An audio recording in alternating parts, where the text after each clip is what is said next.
ঋষিপুৰা সেই ঋষিসকলে বিদায় লৈ নিজৰ নিজৰ গৃহলৈ গুচি গ'ল। ইতিমধ্যে ব্ৰহ্মাদেৱৰ কথা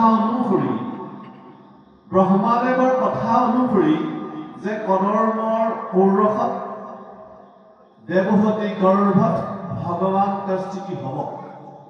এই 9 গৰাকী কন্যাক বিয়া দিয়াৰ পাছত পিতৃ দায়িত্ব এফাল বা সম্পূৰ্ণৰূপে ই নাইকিয়া হৈ গ'ল। এতিয়া পুত্ৰ আছে কপিল। এই কপিলক তেওঁ ভগৱান বুলি দৃষ্টিগোচৰ হৈ গ'ল। সেইকাৰণে ৰহস্যপূৰ্ণভাৱে তুলি কৰিছে। ৰহস্যপূৰ্ণ মানে আপুনি মই বুজি পাইছো যে মই এতিয়া যেনেকে কৈ আছো আপোনালোকে যেনেকে শুনি আছে এনেভাৱে তুলি কৰা নাই। ৰহস্য মানে কেনেকুৱা? আত্মাই আত্মা আলাপ কৰিছে, আত্মাই আত্মা আলাপ কৰিছে যে প্ৰভু আপোনাৰ চৰণত মই কোটিবাৰ প্ৰণাম কৰিছো। কিয় কৰিছে? যিহেতু অনন্ত কোটি ব্ৰহ্মাণ্ডৰ গৰাকীজনে আপুনি মই দেখি থকাৰ ব্ৰহ্মাণ্ড কোটি কোটিখন আছে, তেওঁ নিৰ্মাণ কৰিছে। তেওঁৰ কথাৰ স্মৰণ কৰিলে, তেওঁৰ কথাৰ শ্ৰৱণ কৰিলে, যাৰ কথা কীৰ্তন কৰিলে জীৱসমূহ ভৱ সংসাৰত পৰি যায়। তেনেহলে ভগৱানে যে 13 গৃহত পুত্ৰ ৰূপে জন্ম হৈছে সেইটো সাধাৰণ কথা নহয়, মহৎ মহত্বপূৰ্ণ কথা। ইন্দ্ৰদ্যুম্ন ৰজা কৈছে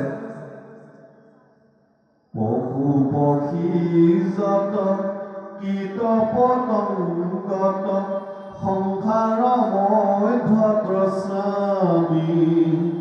চৈধ্যয় ভূমনে হেন স্থান নাই জয়কে নতো যাওঁ আমি। এতিয়া কৈছে যে দেৱে আমাৰ সংসাৰ বহুদিন যান্ত্ৰণা ভোগাৰ পৰা কৃপা কৰিহে আমাৰ ঔৰস জন্ম হৈছে।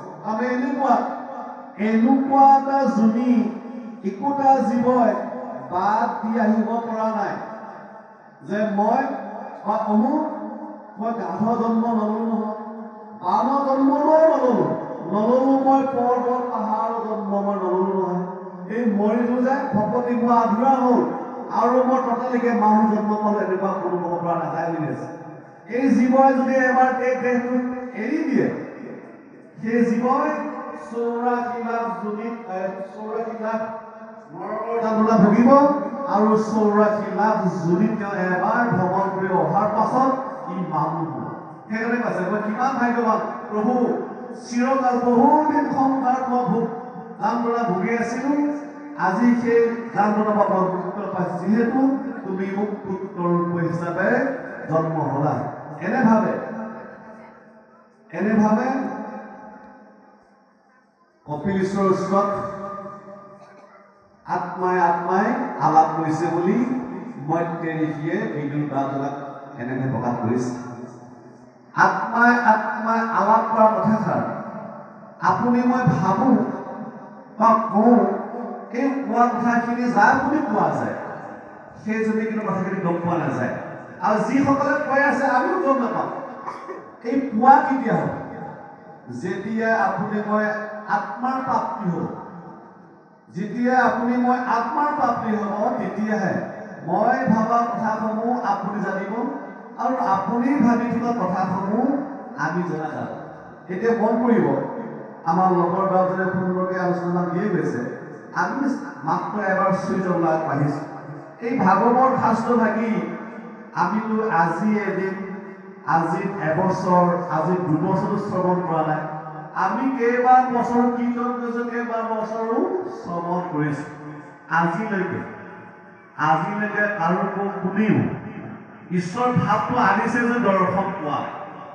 এই দৰ্শন নোপোৱাৰ কথালৈ হৈছে সেয়া যে আমি আগত কাহিনীটা কৈছিলো, এটা কাহিনী কৈছিলো আগত, আমি আজি সেই কাহিনীটো কৈ আৰু বহল নকৰো, যে 7 দিন 7 ৰাতি পৰীক্ষিত ৰাজনে ভাগৱত শাস্ত্ৰ শ্ৰৱণ কৰি বৈকুণ্ঠৰ প্ৰাপ্তি হ'ল, আত্মাৰ প্ৰাপ্তি হ'ল। ময়ো দেখোন 7 দিন 7 ৰাতি ভাগৱত শ্ৰৱণ কৰিল, সঁচা মনৰ শান্তিয়ে নকৰিলে। ইয়াৰ অৰ্থ এটাই, ইয়াৰ অৰ্থ এটাই আমি উপযুক্তভাৱে ঈশ্বৰৰ ওচৰত ভক্তি কৰিব পৰা অৱস্থাত হোৱা নাই। ধনজন দেৱবীজৰ ঋষি তপ যত প্ৰচাৰ ধনজন পুত্ৰ ভজা সবেই আপোনাৰ সমস্তে শুদ্ধভাৱে অৰ্পিত কৃষ্ণত তাকে সেই বুলিও মহা ধৰ্মৰ ভগৱত ল'ৰা ছোৱালী দেউতাৰ সকলোকে যদি অকল কৃষ্ণ যদি ভক্তি কৰা যায় তেতিয়াহে আপুনি সংসাৰখনৰ পৰা তৰা যাব। দ্বিতীয়টো ব্যৱহাৰ মন কৰিব, যেই মই সেহি বৰ্ম মানা হেন মনে, যেই মই সেহি বৰ্ম মানা হেন মনে, যেই মই সেহি ব্ৰহ্ম জানা সম্পৰ্কনে তেৱেহে গুচিবেক এইটো ভোক মোহ মহাৰথ তোমাক কহিলো এইটো ব্যৱহাৰ পথ। আপুনি মই ডক্টৰ ঘৰলৈ গলো, ডক্টৰে আপোনাৰ মোৰ বেমাৰ পৰীক্ষা কৰি দিলে যে তোমাৰ এইটো ৰোগ হৈছে। এই ৰোগৰ অনুপাত ফাৰ্মাচিষ্টে ঔষধ দিব। সেই ঔষধটো দেউতাই ব্যৱহাৰটো কৰি দিয়ে যে আহাৰ খোৱাৰ আগত নতুবা আহাৰ খোৱাৰ পাছত, নতুবা দিনটোত 3 বাৰ এই ঔষধটো ব্যৱহাৰ কৰিব লাগিব। সেই ঔষধটো যদি ৰোগীজনে ব্যৱহাৰ নকৰে ৰোগৰ পৰা কেনেকৈ উপশম ঘটিব।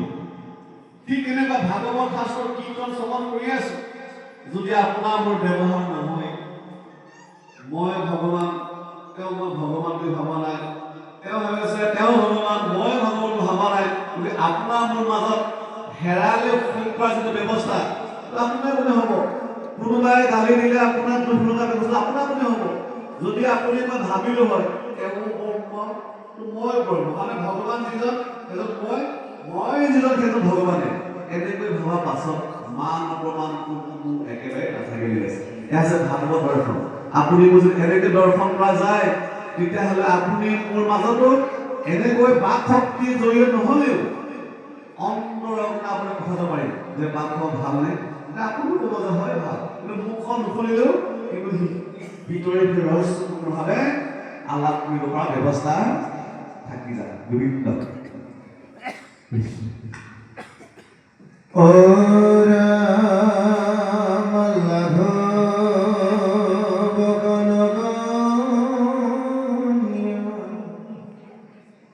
আমার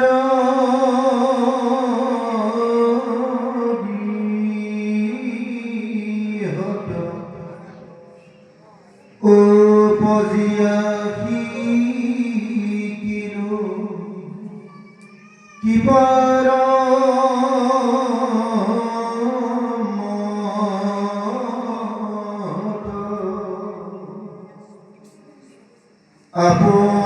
আপনার বাক্য করি বাকাপতি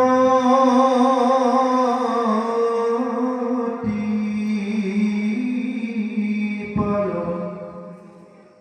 ভয় নাই তোমার জানিল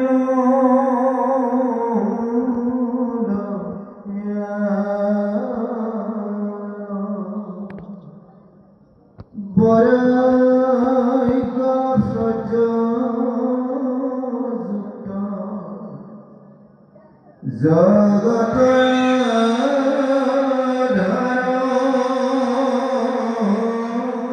গোবিন্দ তোমার শরণে মই নমঃ